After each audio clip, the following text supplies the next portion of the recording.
नमस्कार दोस्तों। आज हम सॉल्व करेंगे एंसेंट हिस्ट्री के लेटेस्ट पीवाईक्यू जो कि यूपीपीएससी परीक्षा के हाल ही एग्ज़ाम में कई बार पूछे गए हैं। तो संभावना है कि आने वाली अगली परीक्षाओं में भी इसको पूछा जा सकता है। तो चलिए शुरू करते हैं इनको सॉल्व करना। आज का हमारा पहला सवाल है, एक तरफ पुरातात्विक स्थल दिए हुए हैं, दूसरी तरफ उसका वर्तमान नाम है। तो निवासा निवासा हम सब जानते हैं, यह महाराष्ट्र में पड़ता है। यह महाराष्ट्र के अहमदनगर जिले में प्रवरा नदी के तट पर स्थित है। यह मध्य पाषाण और ताम्र पाषाण स्थल है। यहाँ से कपास के प्राचीनतम साक्ष्य मिले हैं। तो निवासा का हो जाएगा महाराष्ट्र में। दूसरा है ईसमपुर। ईसमपुर यह कर्नाटक में पड़ता है। ईसमपुर का कर्नाटक। कर्नाटक में एक जगह है हुंगसी घाटी, वहाँ पर यह एक स्थित निम्न पाषाण स्थल है। यहाँ पर पत्थर के औजार बनाने का एक बहुत बड़ा कारखाना मिला था, इसकी वजह से यह फेमस है। और तीसरा है डीडवाना। यह पड़ता है राजस्थान में। राजस्थान के नागौर जिले में यह स्थित है और थार मरुस्थल का एक प्रमुख पूरा पाषाण स्थल है जो प्राचीन जलवायु और मानव निवास को समझने में हमें मदद करता है। और लास्ट है गुडियाम गुफा जो कि तमिलनाडु में पड़ता है। यह तमिलनाडु के तिरुवल्लुर जिले में स्थित पाषाण काल की एक प्रसिद्ध गुफा है। तो हमारा ए का 3, बी का 4, ए और सी दोनों में दिया हुआ है, सी का 1, ये जो है कि ऑप्शन नंबर सी में दिया हुआ है। तो हमारा सी वाला ऑप्शन सही हो जा रहा है। इसका ये डिस्क्रिप्शन आप देख सकते हैं। आइए थोड़ा सा गहराई से इसके बारे में और चर्चा करते हैं। भीमबेटका, इसके बारे में कई बार एग्जाम में पूछा गया है। तो भीमबेटका जो है कि ये मध्य प्रदेश में पड़ता है। यह अपने रॉक शेल्टर और आदि मानव द्वारा बनाई गई प्राचीन शैल चित्रकारी, जिसे रॉक पेंटिंग कहते हैं, पत्थरों पर जो पेंटिंग की जाती है, इसके लिए बहुत फेमस है भीमबेटका मध्य प्रदेश। अगला है कुरनूल गुफाएं, यह आंध्र प्रदेश में पड़ता है। यहाँ से राख के अवशेष मिले हैं। इसका मतलब है कि उस समय के लोग आग को नियंत्रित करना सीख चुके थे, तभी ना घर के अंदर वो आग जलाएंगे ठंड से बचने के लिए, और उसका उपयोग खाना बनाने के लिए भी कर सकते थे। अगला है मेहरगढ़। ये पड़ता है बलूचिस्तान, पाकिस्तान के अंदर। यह भारतीय उपमहाद्वीप का सबसे पहला नवपाषाण स्थल है, जहां मानव द्वारा सबसे पहले गेहूं और जौ उगाने तथा भेड़ बकरी पालने के साक्ष्य मिलते हैं। फिर है हमारा बुर्ज होम, ये जो कि जम्मू कश्मीर में पड़ता है। यहाँ के लोग ठंड से बचने के लिए गर्त आवास, मतलब कि जमीन के नीचे गड्ढा बनाकर रहते थे। यहाँ कब्रों में मालिक के साथ उसके पालतू कुत्ते भी दफना दिए जाते थे। इन सब का यहाँ साक्ष्य मिला है। बुर्ज होम, जम्मू कश्मीर। फिर है कुलडीहवा, यह उत्तर प्रदेश में पड़ता है। यह बेलन नदी घाटी जो कि प्रयागराज के पास है, यहाँ पर स्थित है। यह नवपाषाण कालीन स्थल है जहाँ पर पूरे विश्व में धान चावल की खेती के लिए प्राचीनतम साक्ष्य प्राप्त हुए हैं। फिर आता है चिरांद, यह पड़ता है बिहार में। यह गंगा नदी के पास स्थित एक नवपाषाण कालीन स्थल है जहाँ से असाधारण रूप से बड़ी संख्या में हड्डियों से बने औजार और उपकरण, विशेषकर हिरण के सींगों के, मिले हैं। फिर आता है इमाम गांव, इनाम गांव, यह पड़ता है महाराष्ट्र में। भीमा की सहायक घोड़ नदी के किनारे स्थित ताम्रपाषाण काल की एक बहुत बड़ी और व्यवस्थित बस्ती। यहाँ मृत वयस्कों को घर के आंगन में उत्तर दक्षिण दिशा में दफनाया जाता था। तो इनाम गांव जब नाम आए तो महाराष्ट्र याद रख के रहिएगा, ये महाराष्ट्र में पड़ता है। और फिर लास्ट में है दावजली हेडिंग, यह पड़ता है असम में। यह ब्रह्मपुत्र की घाटी की पहाड़ियों पर स्थित है। यह नवपाषाण स्थल है। यहाँ से मूसल खरल जैसे पत्थर का उपयोग और चीन से आया हुआ प्रसिद्ध जेडाइट पत्थर मिला है। तो अगर पूछा जाए जेडाइट पत्थर कहाँ से मिला है, तो आप बता सकते हैं दाऊजली से मिला है, जो कि असम में है। बढ़ते हैं अगले सवाल की ओर। अगला सवाल कहा है कि निम्नलिखित में से कौन हड़प्पा संस्कृति के पूर्वी सीमांत का निर्धारण करता है। तो हमारा जो हड़प्पा सभ्यता का भौगोलिक विस्तार है वो कुछ इस तरीके से है। यहाँ पूर्व में जो है कि आलमगीरपुर जो कि उत्तर प्रदेश में पड़ता है, और उत्तर में मांडा, जो कि जम्मू कश्मीर में पड़ता है। दक्षिण में है दैमाबाद, ये जो है कि महाराष्ट्र में पड़ता है। और पश्चिम है सुतका गेंडोर, सुतका गेंडोर, जो कि पड़ता है पाकिस्तान में। क्वेश्चन में पूछा है कि पूर्वी सीमांत का निर्धारण करता है, तो यहाँ पर आलमगीरपुर जो है कि ऑप्शन नंबर सी में हमें दिखाई दे रहा है, जो कि पूरब में है। तो हमारा सी आलमगीरपुर सही हो जा रहा है। बाकी ये जो मांडा जम्मू कश्मीर में है, जो कि उत्तरी सीमा है हड़प्पा सभ्यता की, यह चेनाब नदी के किनारे स्थित है। तो चेनाब नदी, इसको याद रखे रहिएगा। और दक्षिण में जो दैमाबाद महाराष्ट्र में है, ये प्रवरा गोदावरी नदी के किनारे पर स्थित है, प्रवरा गोदावरी नदी। और पूर्व में आलमगीरपुर जो उत्तर प्रदेश में है, ये हिंडन नदी के किनारे है। किस चीज़ के किनारे? हिंडन नदी के किनारे। और जो पश्चिम सीमा सुतका गेंडोर बलूचिस्तान पाकिस्तान में है, ये दास्क नदी के किनारे है। किसके किनारे? दास्क नदी के किनारे है। बढ़ते हैं आगे, ये इसका डिस्क्रिप्शन दिया हुआ है। ये थोड़ा सा इंपॉर्टेंट फैक्ट है, इसको भी देख लेते हैं हम लोग। राखीगढ़ी, यह हिसार हरियाणा में पड़ता है। यह भारत में स्थित हड़प्पा सभ्यता का सबसे बड़ा भौगोलिक स्थल है। यहाँ से अन्नागार और रक्षा प्राचीर के साक्ष्य मिले हैं। फिर है हड़प्पा, जो कि पंजाब पाकिस्तान में पड़ता है। इस सभ्यता को खोजा गया था सबसे पहले 1921 में दयाराम साहनी द्वारा। यहाँ से R37 कब्रिस्तान, जो बहुत ही फेमस है, कई एग्जाम में पूछा जा चुका है। और शंख का बना बैल मिला है। तो पूछा जाए शंख का बना हुआ बैल कहाँ मिला है, तो ये हड़प्पा मिला है। फिर आता है मोहनजोदाड़ो, यह सिंध पाकिस्तान का क्षेत्र में पड़ता है। मोहनजोदाड़ो का अर्थ है कि मृतकों का टीला। यहाँ से विशाल स्नानागार, कांस्य की नर्तक की मूर्ति और दाढ़ी वाले पुरोहित की मूर्ति मिली है। ये भी कई बार एग्जाम में पूछा जा चुका है। अगला है लोथल, यह अहमदाबाद गुजरात में पड़ता है। भोगवा नदी किनारे स्थित है। ये हड़प्पा काल के प्रमुख बंदरगाह हैं। यहाँ से हाथी दांत का पैमाना और युगल समाधान मिले हैं। फिर है कालीबंगा, ये पड़ता है हनुमानगढ़ राजस्थान में। कालीबंगा का अर्थ है कि काले रंग की चूड़ियाँ। यहाँ से जूते हुए खेत के साक्ष्य, अग्निकुंड, हवन कुंड और भूकंप के प्राचीनतम साक्ष्य मिले हैं। फिर है धौलावीरा, यह कच्छ गुजरात क्षेत्र में पड़ता है। यह नगर 3 भागों, किला, मध्य नगर और निचला नगर, इन 3 में विभाजित था। यहाँ से उन्नत जल प्रबंधन प्रणाली और एक बड़ा साइन बोर्ड मिला है। फिर है चहुंदड़ो, यह सिंध पाकिस्तान में पड़ता है। यह एकमात्र शहरी क्षेत्र था जो पूरी तरह दुर्ग रहित था। यहाँ से मनके बनाने का कारखाना और लिपस्टिक के साक्ष्य मिले हैं। कहाँ से? चन्हूदड़ो से। फिर लास्ट है बनावली, ये पड़ता है फतेहाबाद हरियाणा में। यहाँ से उत्तम किस्म की जौ और मिट्टी का बना हुआ खिलौना हल मिला है। यहाँ जल निकास प्रणाली का अभाव था। तो बढ़ते हैं अगले सवाल की तरफ। अगला सवाल कहाँ है? एक तरफ दर्शन दिया हुआ है, दूसरी तरफ उसके संस्थापक दिए हुए हैं। पहला है न्याय दर्शन। न्याय दर्शन जो है तार्किक चिंतन और प्रमाणों मतलब कि लॉजिक पर आधारित है। इसके प्रवर्तक ऋषि गौतम है। तो ऋषि गौतम में सेकंड वाले ऑप्शन में दिख रहे हैं। फिर दूसरा है वैशेषिक दर्शन, यह ऋषि कड़ात द्वारा दिया गया है। ऋषि कड़ात कहाँ है? फर्स्ट वाले ऑप्शन में। वैशेषिक दर्शन, इसमें जो है परमाणु सिद्धांत और भौतिक तत्वों का विश्लेषण किया गया है। ऋषि कड़ात को भारतीय परमाणुवाद का जनक भी माना जाता है। तीसरा है सांख्य दर्शन। सांख्य दर्शन को दिया था ऋषि कपिल जी ने। तो ऋषि कपिल जी फोर्थ वाले ऑप्शन में है। यह सबसे प्राचीन दर्शनों में से एक है जो प्रकृति और पुरुष के द्वैतवाद के सिद्धांत पर आधारित है, सांख्य दर्शन। और लास्ट है योग दर्शन। ये तो बहुत ही फेमस है, बहुत सारी परीक्षाओं में आराम से पूछा गया है। योग दर्शन थर्ड वाला ऑप्शन।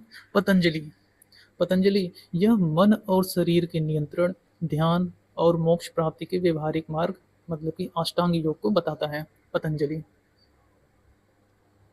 तो ए का सेकंड फर्स्ट में दिया हुआ है और कहीं किसी में नहीं दिया हुआ है। बी का फर्स्ट, हमारा पहले ही ऑप्शन सही हो जा रहा है, बाकी देखने की जरूरत नहीं है। देखिए जो वैदिक काल है उसके बाद भारतीय चिंतन परंपरा में 6 प्रमुख आस्तिक दर्शन का विकास हुआ था, जिन्हें हम लोग षड दर्शन कहते हैं। ये षड दर्शन क्या थे?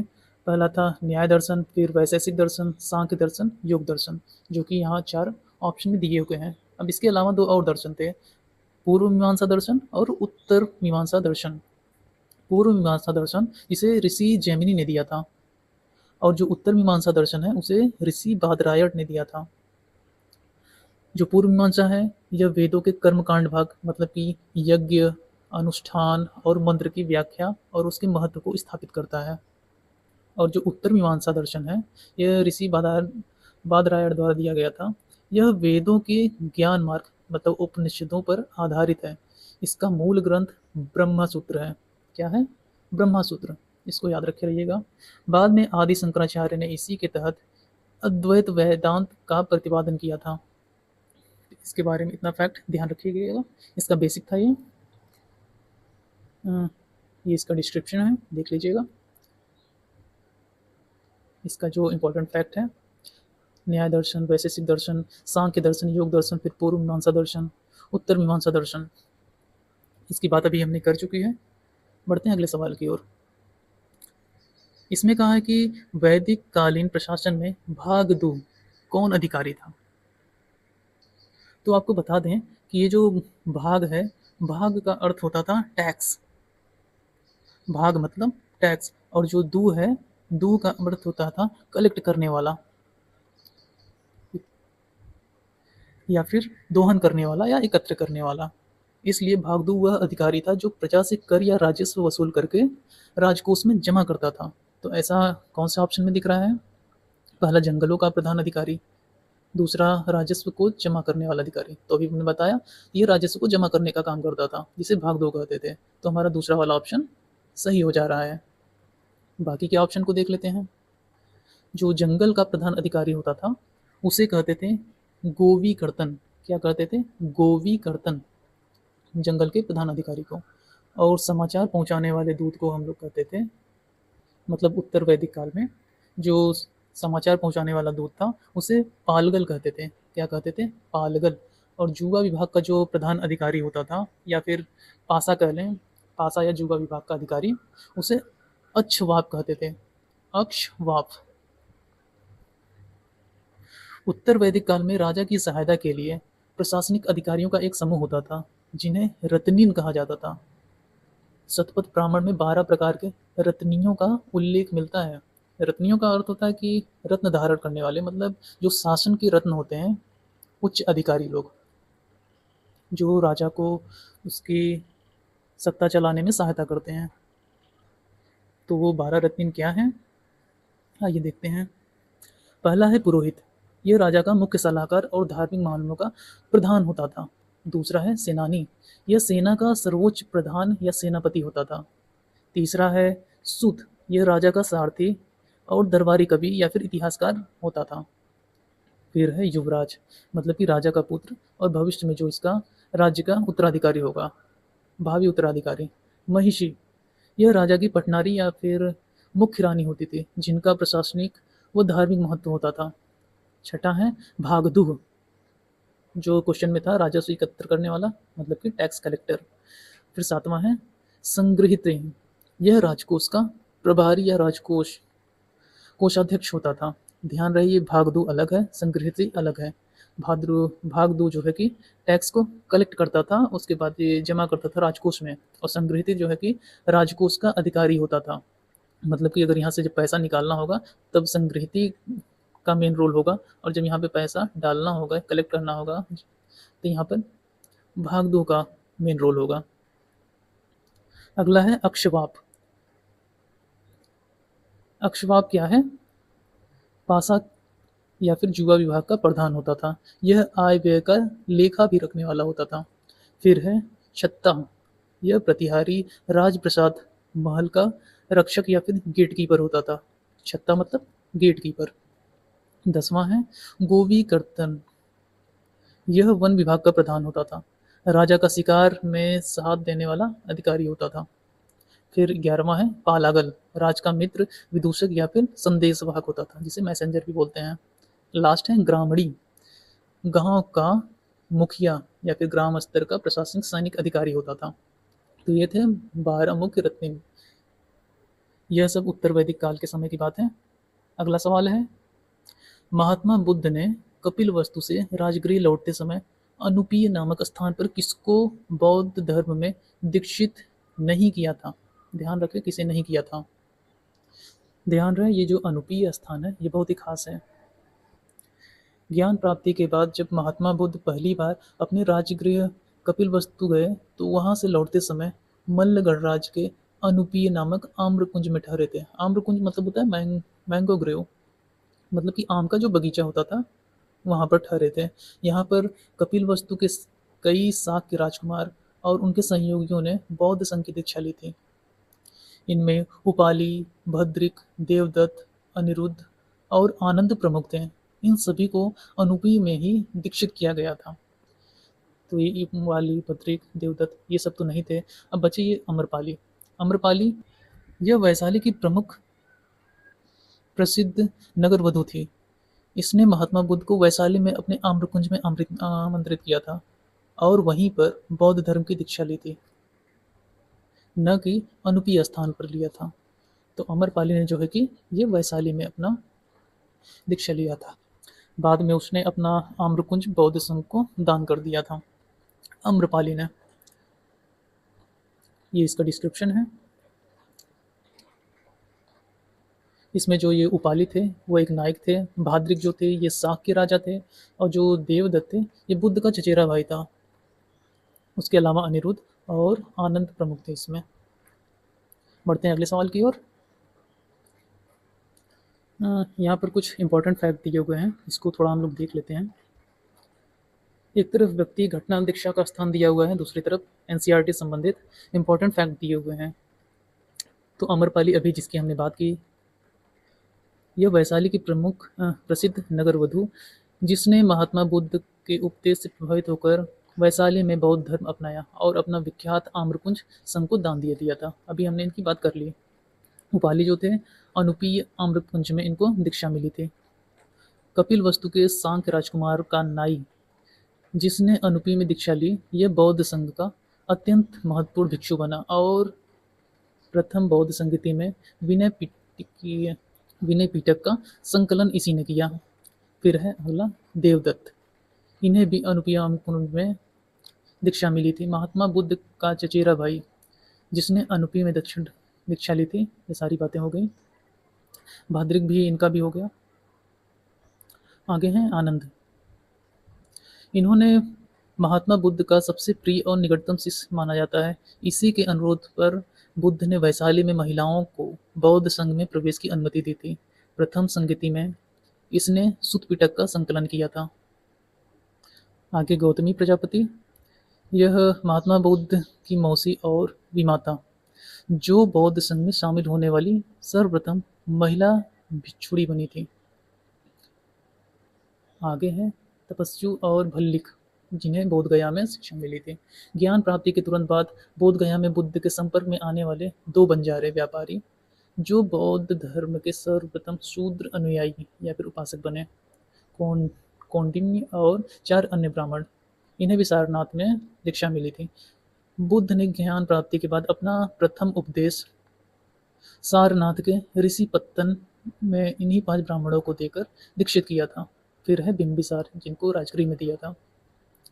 मगध का हर्यक वंशीय राजा जो बुद्ध का समकालीन और महान संरक्षक था, इसने राजगृह में बौद्ध संघ के निवास के लिए वेणुवन विहार दान में दिया था।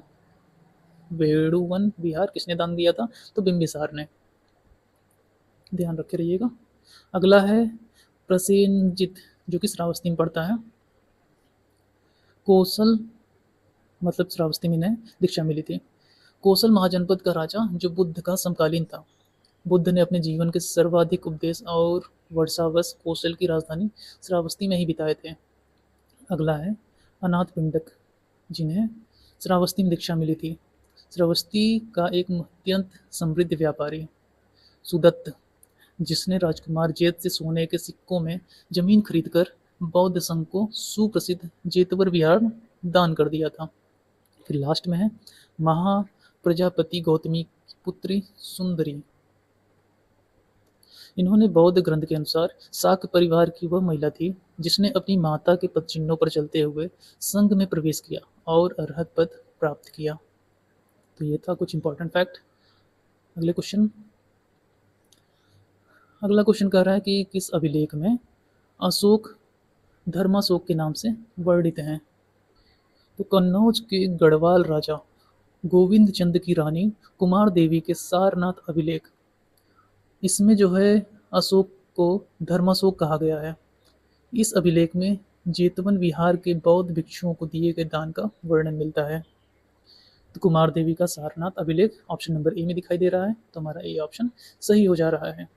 बाकी ये जो अशोक का 13वां अभिलेख है, इसमें कलिंग युद्ध जो कि 261 ईसा पूर्व में हुआ था, इसका वर्णन है और 5 यमन राजाओं का भी यहाँ पर नाम मिलता है। और फिर अशोक का मस्की लेख, यह वह पहला अभिलेख था जहाँ उनका वास्तविक नाम अशोक स्पष्ट रूप से लिखा हुआ मिला है। तो अशोक स्पष्ट रूप से अशोक के मास्की लेख में मिला हुआ है। फिर लास्ट है रुद्रदामन का जूनागढ़ अभिलेख। यहाँ पर यह संस्कृत भाषा का पहला बड़ा अभिलेख है। इसमें सुदर्शन झील के इतिहास के साथ साथ चंद्रगुप्त मौर्य और अशोक दोनों के नाम एक साथ मिलते हैं। ये बात ध्यान रखिएगा। रुद्रदामन का जूनागढ़ अभिलेख में चंद्रगुप्त मौर्य और अशोक दोनों के नाम एक साथ मिलते हैं। ये इसका डिस्क्रिप्शन है, थोड़ा सा इंपॉर्टेंट फैक्ट है, देख लेते हैं इसे भी। एक तरफ शिलालेख का नाम दिया हुआ है, अभिलेख का नाम दिया हुआ है, दूसरी तरफ उससे संबंधित कुछ फैक्ट दिए हुए हैं। तो कुमार देवी का शिलालेख, इसे उत्तर मध्यकालीन अभिलेख में सम्राट अशोक को बौद्ध धर्म के महान संरक्षक बताते हुए धर्माशोक नाम से संबोधित किया गया है। दूसरा है मस्की गुर्जरा नेतूर उडेगोलम लेख। इन लघु शिलालेखों में सम्राट का वास्तविक नाम अशोक मिलता है। इससे पहले उन्हें केवल उपाधियों से जाना जाता था। कुमार देवी के बाद इन सभी का नाम यहाँ पर आता है। फिर है रुद्रदामन का जूनागढ़ अभिलेख जो कि गुजरात में पड़ता है। शक शासक का संस्कृत अभिलेख, इसमें सुदर्शन झील का निर्माण और पुनर्निर्माण की जानकारी मिलती है तथा चंद्रगुप्त मौर्य एवं अशोक दोनों का नाम यहाँ पर दर्ज है। भाब्रू शिलालेख, यह राजस्थान में पड़ता है। इस अभिलेख में अशोक स्वयं को पियदस्की लाजा मागधे, मतलब कि मगध के राजा प्रियदर्शी कहते हैं और बौद्ध धर्म के त्रिरत्न बुद्ध धम्म संघ के प्रति आस्था व्यक्त करते हैं। फिर है कलिंग जो कि धौली और जौगढ़ शिलालेख के नाम से हम लोग जानते हैं। इसमें अशोक का प्रसिद्ध कथन है सवे मुनसे पजाममा, मतलब सभी मनुष्य मेरी संतान हैं। यहाँ कलिंग युद्ध के बाद इसके प्रशासन सुधारों का वर्णन मिलता है। फिर है 13वां बृहद शिलालेख, मौर्य इतिहास का सबसे महत्वपूर्ण लेख है। इसमें कलिंग युद्ध के हृदय विदारक दृश्य, अशोक के हृदय परिवर्तन और 5 यूनानी यमन राजाओं के साथ कूटनीतिक संबंधों का उल्लेख है। फिर है रुमिनदेई स्तंभ लेख जो कि नेपाल के तराई क्षेत्र में है। बुद्ध के जन्मस्थल लुम्बिनी की यात्रा के बाद अशोक ने यहाँ का धार्मिक कर, जिसे बलि कहते थे, उसको माफ कर दिया था और भू राजस्व को 1/6 से घटाकर 1/8 कर दिया। यह अशोक का एकमात्र आर्थिक अभिलेख है। फिर अगला है कांधार अभिलेख, यह अफगानिस्तान में पड़ता है। यह अशोक का एक द्विभाषी अभिलेख है जो यूनानी और आरामी भाषाओं में लिखा हुआ है। फिर है प्रयाग प्रशस्ति या फिर कौशाम्बी स्तंभ लेख, इसे रानी के अभिलेख भी कहा जाता है क्योंकि इसमें अशोक की रानी कारुवाकी और पुत्र तीवर द्वारा दिए गए दान का उल्लेख है। बाद में समुद्रगुप्त और जहांगीर के लेख में भी इस पर खोदे गए हैं। फिर है शाहबाजगढ़ी और मनसेहरा लेख जो कि पाकिस्तान में है। अशोक के बृहद शिलालेख ब्रह्मी लिपि में न होकर खरोश लिपि जो कि दाईं से बाईं ओर लिखी जाती है उसमें उत्कीर्ण है। फिर लास्ट है 7वां बृहद शिलालेख, यह अशोक के सभी शिलालेखों में सबसे लंबा शिलालेख है जिसमें सभी संप्रदायों के बीच धार्मिक सहिष्णुता और आत्मनियंत्रण की बात कही गई है। तो ये था इसका डिस्क्रिप्शन।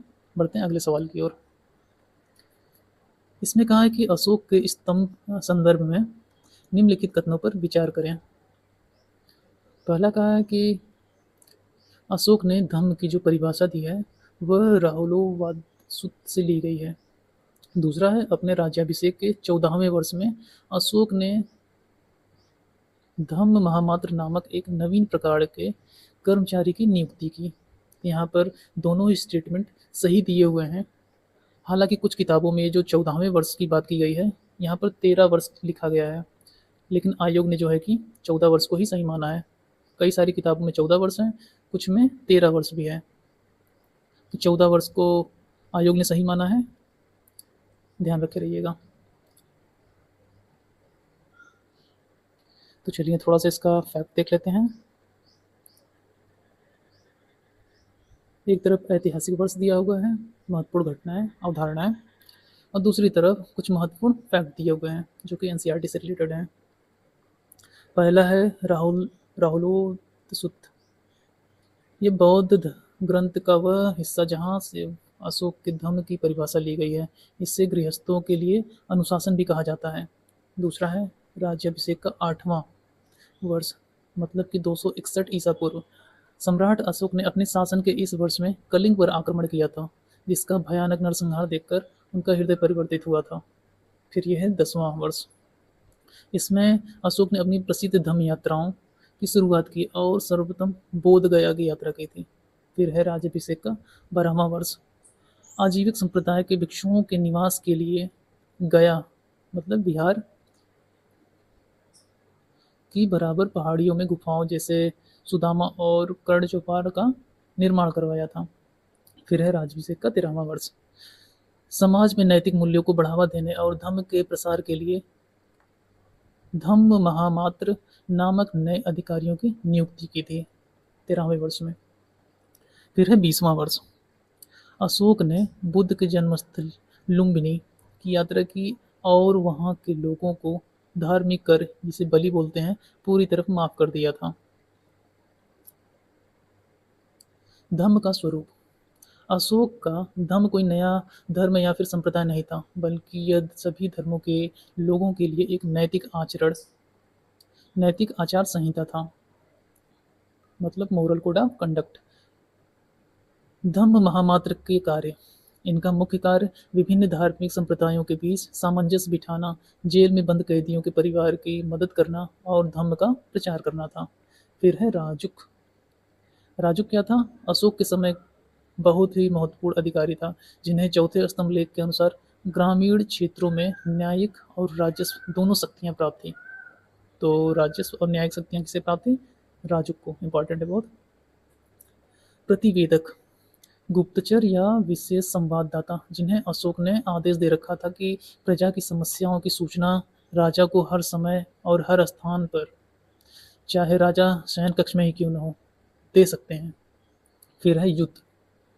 मौर्य प्रशासन के जिला स्तर के कनिष्ठ अधिकारी, जो मुख्य रूप से राजस्व वसूलने और लेखा जोखा रखने का कार्य करते थे, इसे युद्ध बोलते थे। फिर लास्ट है तीसरी बौद्ध संहिता पाटलिपुत्र।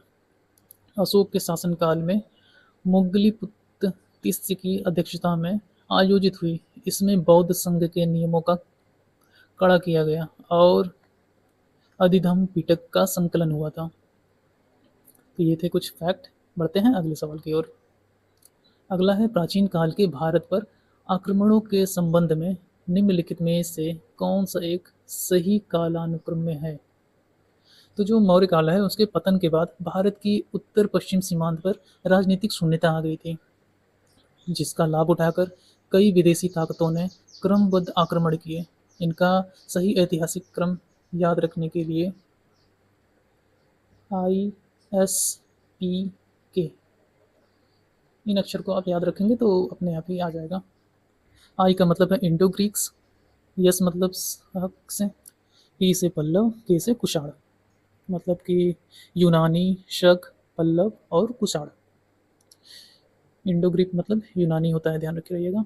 तो यूनानी शुरुआत हमारा ए वाला भी हो रहा है, सी वाला भी हो रहा है। यस से शक दूसरे तीसरे वाले में दिखाई दे रहा है। फिर इसके बाद पल्लव किसी में नहीं है, फिर कुषाण, जो कि हमें तीसरे वाले ऑप्शन में देखने को मिल रहा है। यूनानी, शक और कुषाण, तो हमारा तीसरा वाला ऑप्शन सही हो जा रहा है। तो यूनानी सबसे पहले आए थे 2री शताब्दी ईसा पूर्व में। इनमें सबसे प्रसिद्ध शासक मिनांडर, जिसे मिलिंद कहते हैं, यह था। और दूसरा जो आया था शक, यह यूनानियों के बाद शक ने भारत पर आक्रमण किया पहली शताब्दी ईसा पूर्व में। इनकी 5 शाखाएं थी और सबसे प्रसिद्ध राजा रुद्रदामन था। तो यूनानी ने जो है कि दूसरे ईसा पूर्व में किया था और शक ने जो है कि पहले ईसा पूर्व में आक्रमण किया था। इसके बाद पल्लव आके आक्रमण किए थे और पल्लव में सबसे प्रसिद्ध जो राजा था वो था गोंडोफर्नीस। गोंडोफर्नीस। उसके बाद फिर कुषाणों ने आक्रमण किया था। ये अंत में आए थे, ये पहली शताब्दी ईस्वी में ही आए थे। इस वंश का सबसे प्रतापी राजा जो था वो था कनिष्क। कनिष्क का सबसे प्रतापी राजा था। तो आइए थोड़ा सा डिस्क्रिप्शन देख लेते हैं इन सब का। ये इन सब की बात अभी हमने की है। थोड़ा सा एक्स्ट्रा फैक्ट है इसी के बारे में। ये जो यूनानी थे, इसमें जो मिनांडर, ये सबसे प्रसिद्ध शासक जिसने बौद्ध भिक्षु नागसेन से वाद विवाद के बाद बौद्ध धर्म अपनाया था, जो मिलिंद पन्नो ग्रंथ में दर्ज है। भारत में सबसे पहले सोने के सिक्के इसी ने जारी किए थे। किसने किए थे? मिलिंद, मिनांडर जिसे कहते हैं। फिर उसके बाद शक आए थे। रुद्रदामन प्रथम सबसे प्रतापी शक राजा, जिसने गुजरात की सुदर्शन झील का जीर्णोद्धार करवाया और संस्कृत भाषा में पहला बड़ा अभिलेख जूनागढ़ अभिलेख जारी किया। फिर आता है पल्लव। गोंडोफर्नीस, इसके शासनकाल में प्रसिद्ध ईसाई धर्म प्रचारक सेंट थॉमस भारत आए थे। इनका प्रभाव मुख्य रूप से उत्तर पश्चिम भारत तक ही सीमित था। फिर लास्ट में कुषाण आए थे। क्वेश्चन के हिसाब से कनिष्क कुषाण वंश का महानतम राजा, जिसने 78 ईस्वी में संवत चलाया था। तो संवत किसने चलाया था? कनिष्क ने। इसी के समय कश्मीर के कुंडलवन में चौथी बौद्ध संधि आयोजित हुई थी और भारत में बड़े पैमाने पर शुद्ध सोने के सिक्के जारी किए गए थे। तो बढ़ते हैं अगले सवाल की तरफ। अगला कह रहा है कि कांचीपुरम किस राजवंश के शासकों की राजधानी थी? कांचीपुरम तो पल्लवों की राजधानी कांचीपुरम थी, जो कि तमिलनाडु में पड़ता है। यह राजवंश अपनी स्थापत्य कला जैसे महाबलीपुरम के रथ मंदिर और शिक्षा के केंद्र के रूप में प्रसिद्ध था। तो हमारा पल्लव राजवंश ऑप्शन नंबर बी में दिखाई दे रहा है, तो हमारा बी वाला ऑप्शन सही हो जा रहा है। बाकी के ऑप्शन को देख लेते हैं। पहला जो पांड्या है, इनकी राजधानी मदुरै थी। मदुरै, जो तमिल संगम साहित्यों का मुख्य केंद्र था। फिर है चेर, इनकी राजधानी वंजी थी, जिसे करूर भी कहते हैं।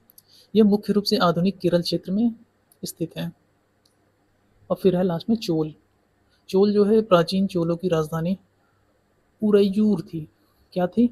उरैयूर। उरैयूर, अजीब अजीब सा नाम है। लेकिन मध्यकालीन शक्तिशाली चोल साम्राज्य की मुख्य राजधानी तंजावुर, जिसे तंजौर भी कहते हैं, यह थी। बढ़ते हैं अगले सवाल की ओर। ये इसका डिस्क्रिप्शन है। देखिए थोड़ा सा इसका भी कुछ इंपॉर्टेंट फैक्ट है, देख लेते हैं। एक तरफ डेनेस्टी दी हुई है, दूसरी तरफ राजधानी और उसका कुछ इंपॉर्टेंट फैक्ट दिया हुआ है। तो ये जो पल्लव वंश है, ये शिक्षा और संस्कृति का बड़ा केंद्र था। इस वंश के राजा नरसिंह वर्मन प्रथम ने महाबलीपुरम के प्रसिद्ध एकाश्मक रथ मंदिर का निर्माण करवाया था। फिर आगे है चोल वंश। यह तंजौर, गंगाई कोड चोलपुरम राजा राज प्रथम ने तंजावुर में प्रसिद्ध बृहदेश्वर मंदिर बनवाया था। चोल अपने कुशल स्थानीय स्वशासन के लिए जाने जाते हैं। फिर अगला है पांड्य वंश। यह सुदूर दक्षिण का राजवंश था। यहाँ तीनों प्रसिद्ध तमिल संगम आयोजित हुए थे। विदेशी यात्री मार्को पोलो ने इस समृद्ध राज्य की यात्रा की थी। फिर अगला है चेर वंश। इनका प्रतीक चिन्ह धनुष था। इस वंश के शासकों ने रोमन साम्राज्य के साथ बड़े पैमाने पर व्यापारिक संबंध स्थापित किए थे। फिर अगला है चालुक्य वंश। कर्नाटक क्षेत्र का प्रमुख राजवंश था। इस वंश के सबसे प्रतापी राजा पुलकेशिन द्वितीय ने नर्मदा नदी के तट पर हर्षवर्धन को पराजित किया था। यह ऐहोल अभिलेख में मिलता है। फिर लास्ट है राष्ट्रकूट वंश। यह दंती दुर्ग द्वारा स्थापित वंश था। इसके शासक कृष्ण प्रथम ने एलोरा के सुप्रसिद्ध कैलाश मंदिर का निर्माण एक ही चट्टान को काटकर करवाया था।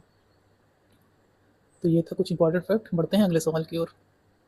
इसमें कहा है कि कौन गुप्तकालीन प्रशासनिक विभाजन का सही अनुक्रम है, क्रोनोलॉजी वाला क्वेश्चन है। देखिए, जो गुप्त साम्राज्य का प्रशासनिक ढांचा था वह विकेंद्रीकरण पर आधारित था। साम्राज्य को सुचारू रूप से चलाने के लिए उसे ऊपर से नीचे के क्रम में कई छोटी इकाइयों में बांटा गया था। पहला था साम्राज्य, सबसे बड़ा जो था साम्राज्य था, जिसे देश या राज्य भी कहते हैं। यह सबसे बड़ी इकाई थी। इसका प्रमुख को गोप्ता कहा जाता था। जो साम्राज्य का प्रमुख था उसे गोपता गो उसके बाद फिर आता है भुक्ति, जिसे प्रांत या सूबा भी कहते हैं। दूसरा आता है भुक्ति, मतलब कि आज के समय का जो स्टेट है, जैसे उत्तर प्रदेश है, बिहार है, इस तरीके से। जो साम्राज्य आज के समय से समझ सकते हैं, जैसे भारत है, ये एक तरीके का साम्राज्य है। उसके बाद इसके अंदर जो भुक्ता है, मतलब जो स्टेट है, उसी को भुक्ता बोल रहे हैं। भारत को इसे स्टेट में बांटा गया है, वैसे ही साम्राज्य को भुक्ता में बांटा गया था। फिर उसके बाद आता है विषय। विषय मतलब जैसे उत्तर प्रदेश है, ये एक भुक्ता है, मतलब स्टेट है। इसको बहुत सारे जिलों में बांटा गया है। वैसे ही उस समय जो भुक्ता था उसे बहुत सारे विषय में बांटे गए थे, इसको बोलते हैं विषय। और फिर विषय को भी कई भागों में बांटते थे, उससे बोलते थे विधि। विधि जैसे आज के समय में अनुभाग होता है या फिर तहसीलें होती हैं, एक जिले में कई तहसील होती हैं, उसी तरीके से ये विधि था, आज के समय का तहसील। और फिर उसको भी कई भागों में बांटते थे, उसको बोलते थे ग्राम। जैसे आज के समय में गांव है, वैसे ही उस समय ग्राम था। तो जो साम्राज्य था, इसका जो प्रमुख था, इसे तो गोप्ता बोलते थे। और जो भुक्ति या प्रांत होता था, तो आज के समय में जैसे राज्यपाल या गवर्नर हैं, उस समय ऊपरिक था। क्या था? ऊपरिक। ऊपरिक बोलते थे। जिसे आज के समय राज्यपाल, उस समय ऊपरिक। और फिर है जो विषय, आज के समय का जिला, और इसके प्रधान को विषपति बोलते थे। विषय के प्रधान को विषयपति। और फिर आता है विधि, मतलब तहसील। यह कई गांवों का समूह होता था। और फिर आता है लास्ट में ग्राम। ये प्रशासन की सबसे छोटी इकाई थी, और इसके प्रधान को ग्रामिक या फिर महत्तर कहा जाता था। क्या कहा जाता था? महत्तर। ये ग्राम है, इसको महत्तर बोलते थे, इसके प्रधान को। तो सबसे पहले साम्राज्य, साम्राज्य किसी में नहीं दिया, फिर उसके बाद भुक्ति है, भुक्ति ए वाले ऑप्शन में दिया हुआ है, बाकी किसी में नहीं दिया हुआ है। तो हमारा फिर उसके बाद विषय है, विषय है विधि, विधि, ग्राम, ग्राम। इसमें सिर्फ ये साम्राज्य अगर जोड़ देता तो पूरा कंप्लीट हो जाता। तो यहाँ हमारा पहला वाला ऑप्शन जो है कि सही हो जा रहा है। ये इसका डिस्क्रिप्शन है, कुछ इंपॉर्टेंट फैक्ट हैं, देख लेते हैं इसे भी। भुक्ति या प्रांत, जिसकी अभी हमने बात की थी, यह इसका प्रमुख ऊपरिक था। भुक्ति, जिसे प्रांत या सूबा कहते हैं, इसका प्रमुख ऊपरिक था। यह आमतौर पर राजकुमार या राज परिवार के विश्वसनीय व्यक्तियों को दिया जाता था। फिर आगे है विषय, जिसे जिला आज के समय से समझ सकते हैं। इसके प्रधान को बोलते थे विषपति। जिले का मुख्य प्रशासनिक अधिकारी, इसकी सहायता के लिए नगर परिषद होते थे। तीसरा है विधि, मतलब तहसील या फिर तालुका। इसके प्रमुख जो थे उसे विधि बोलते थे, विधि महत्तर। यह विषय और ग्राम के बीच की एक स्थानीय उपशाखा होती थी। और फिर है पेठ या फिर गांव का समूह। पेठ प्रमुख, यह कई छोटे गांवों को मिलाकर बनाई जाती थी। और फिर लास्ट में गांव था, यह सबसे छोटी इकाई होती थी। इसका प्रमुख ग्रामिक या महत्तर होता था। ग्रामिक ग्रामीण प्रशासन का सर्वोच्च व्यक्ति था, जिसकी सहायता पंचम मंडलीय करती थी। कौन करती थी? पंचमंडली। तो ये था इसका फैक्ट। तो बाकी के सवालों को अब हम आने वाले अगले वीडियो में डिस्कस करेंगे। एंसेंट हिस्ट्री जो है कुल मिलाकर 3 वीडियो में हम लोग कवर करेंगे। तो अगर आप ऐसे ही लेटेस्ट PYQ का एनालिसिस चाहते हैं तो हमारे साथ जुड़े रहें। यहाँ तक आने के लिए आपका बहुत बहुत धन्यवाद।